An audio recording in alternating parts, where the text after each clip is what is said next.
We are witnessing a fundamental shift in Los Angeles right now. This is not just an offseason tweak. This is a philosophical overhaul that screams urgency. Sources are confirming major departures and massive question marks at the most critical positions on the roster. When you look at the moves Sean McVay and Les Snead are contemplating, it tells you they are done waiting. The window is open, but the roster is bleeding talent in specific areas. We have breaking reports on speedsters leaving, quarterback instability, and a potential savior for the secondary. Buckle up, Rams fans. Let's get straight to the business at hand because the writing is on the wall for the Los Angeles Rams wide receiver room. According to a report from A to Z Sports released this Saturday, February 28th, Tutu Atwell has likely played his final snap in a Rams uniform. The report indicates that Atwell is not expected to return to the team for the 2026 season. Now let's look at the facts. The franchise is pivoting. They are moving toward a heavier personnel grouping on offense. We are talking about 12 personnel, we are talking about physicality, and we are talking about moving the chains with grit. When you analyze the scheme change, the incentives to renew a contract for a specialized, undersized gadget player like Atwell simply do not exist. This is a business decision rooted in the evolution of Sean McVay's playbook. But let me switch gears and tell you what this really means. This is an admission of failure regarding that second-round pick. When you draft a player that high, you expect a cornerstone, not a luxury item that you discard when the wind changes. Tutu Atwell is fast, nobody denies that. But in the National Football League, speed without physicality is a liability in the NFC West. You are playing against the San Francisco 49ers. You are playing against defenses that want to take your head off. The Rams have realized that having a 165-pound wide receiver does not help you win in the trenches or sustain drives when the game gets muddy in December and January. It is time to wake up and smell the coffee. The Rams are saying goodbye to the finesse experiment. They want dogs. They want players who can block, players who can contest catches, and players who fit the identity of a bully, not a track star. This departure clears cap space and roster spots for guys who actually fit the new vision. It is a necessary purge. You cannot keep holding on to players just because you drafted them high. That is the sunk cost fallacy, and Les Snead is smart enough to cut the cord. But here is the problem that keeps me up at night.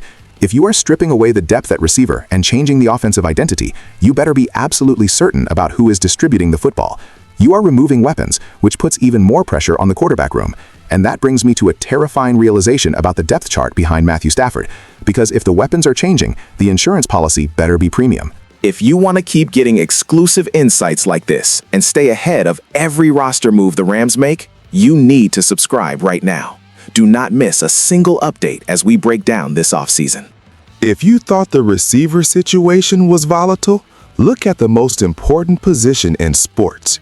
We have a developing situation regarding the quarterback depth chart that should alarm every single Rams fan. In a recent update from February 27th, the Locked On Rams podcast broke down a disturbing reality. Stetson Bennett's future as the backup quarterback for the 2026 season is entirely up in the air. The discussions are heating up, and there are legitimate questions about whether he will remain on the roster to secure the post behind Matthew Stafford. This is not just a rumor. This is a valid concern regarding the stability of the franchise. Let me be loud and clear about this. You cannot win in the NFL without a contingency plan. We have seen Matthew Stafford get banged up. We know he is tough. He is a warrior, but he is not immortal. The idea that the Rams are entering another offseason unsure about their QB2 is absolute negligence. Stetson Bennett was brought in to be the guy who could manage the ship if things went south. He was a two-time national champion. He had the pedigree. But now, we are hearing hesitation. We are hearing uncertainty. If the coaching staff does not trust him to take a snap in a regular season game, why is he occupying a roster spot? This is the National Football League, not a charity. If you cannot play, you cannot stay. The Rams are flirting with disaster if they do not solidify this position. Imagine a scenario where Stafford goes down for 3 weeks. Do you trust an uncertain Stetson Bennett to keep your playoff hopes alive? I don't, and it sounds like the Rams organization doesn't either. They need a veteran. They need reliability. They need someone who can step into the huddle and command respect instantly. The fact that we aren't even having this conversation regarding Bennett suggests that the evaluation of him behind closed doors is not pretty. It is a red flag waving in the wind. This uncertainty forces the front office to look elsewhere, perhaps even the draft or free agency, burning resources they should be using on defense. But speaking of defense, if the offense is in transition and the backup quarterback situation is a mess, the pressure shifts entirely to the other side of the ball. You need a defense that can erase mistakes, and that leads us to a potential game changer coming out of the combine. We have gone from roster cuts to quarterback questions, but now we arrive at the potential solution that could save this defense. Today, February 28th, Sports Illustrated highlighted a performance that has the entire scouting community buzzing. Oregon safety Dylan Thieneman absolutely lit up the NFL Combine. 35 seconds in the 40-yard dash. 35 seconds for a safety? That is elite, world-class speed. Analysts are now pointing directly at Thieneman as the ideal candidate for the Rams' 29th overall pick in the upcoming draft.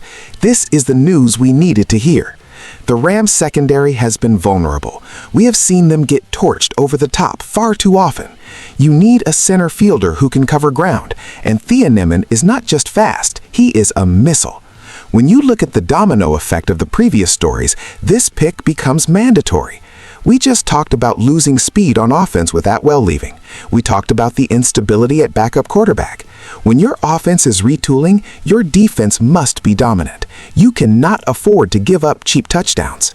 35 speed to the back end of that defense changes the geometry of the field.